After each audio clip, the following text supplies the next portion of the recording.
Okay, well, my name is Lisa Eller. I am, believe it or not, a Bachelor of Technology student.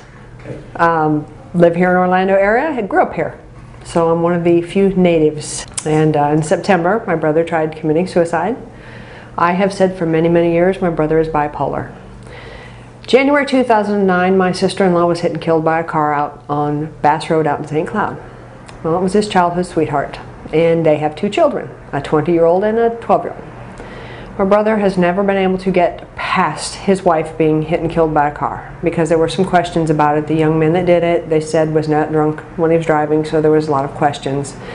And my brother's never been able to get the answer of this question as to why. So my brother continued down his path of complete depression. I continued to say my brother was bipolar, but he would not get treatment. He continued to just drink and drink and drink, and he finally one night just had said enough. He kept telling me he was going to commit suicide. I would get texts from my niece, kept saying Daddy's going to kill himself. Finally in September, my brother actually went out and made the attempt to try to asphyxiate himself by putting hoses in his car exhaust and sitting out where his wife was killed in the spot and trying to kill himself. So we had my brother Baker acted. At the hospital that I was in Osceola County, they told me that there was a program called the Guardian Advocate Program, and that's all they said. So I started checking online, and I discovered that I could find one here in Orlando locally. And I happened to contact Charlotte Malo here in this office here in Central Florida. And she told me about it and told me to come on down and check it out. Well, I'm Charlotte Melton. I am the Guardian Advocate Program Administrator here at the Mental Health Association of Central Florida. I get to run the Guardian Advocate Program as well as work with the other programs we provide here, our information referral system, our support groups, connecting the community to make sure we can increase awareness and patients' ability to access materials and quality treatment. Once I did, I actually got very excited. I instantly came down here. I signed up. Within a week, I was here in their training program, which was awesome. If I hadn't actually been here in the training program, I would not have learned the things that helped me to guide my brother's treatment. The Guardian Advocate program's main purpose is to make sure we can educate the community, family members, patients, treatment staff on what an individual's rights are during the Baker Act, during involuntary placement, increasing education about treatment goals, treatment planning, and what can be done for someone during that period of time.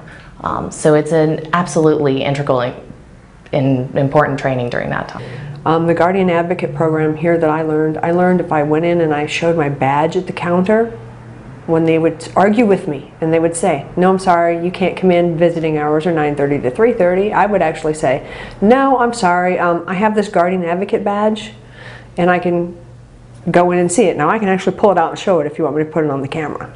Oh, it's such a stressful time for a family member, for a caregiver, even for the volunteers who come through our organization to advocate for those who don't have caregivers.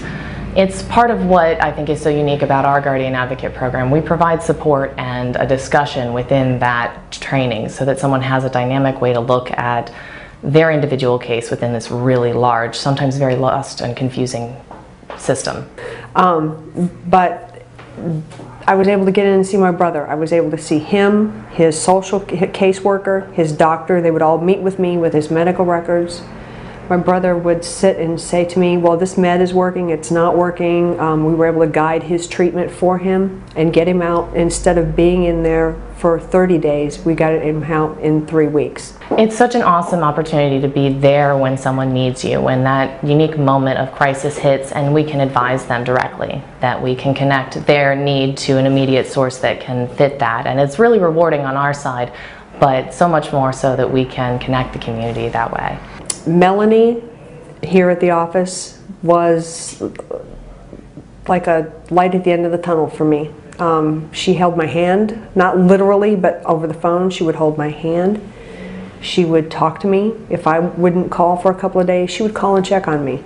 She would encourage me to go out and get treatment on my own, which actually I went back to my school and found out there was a licensed clinical counselor there. I got treatment for free for 3 months. So it seems like an epiphany when someone comes across us that we can connect them to what they're looking for. We're willing to take some of the legwork out of finding services. So I think that if it disappeared, we would reduce some of the community hope and ability to work with those scary crisis situations. And these guys did follow-up to where they put me back to a whole person. When I was standing there looking at the edge with my brother thinking, whoa, I would cry every day. Really started feeling like, wow, maybe I'm bipolar. And it started feeling really odd. These guys got me back to complete, to where I feel like a whole person.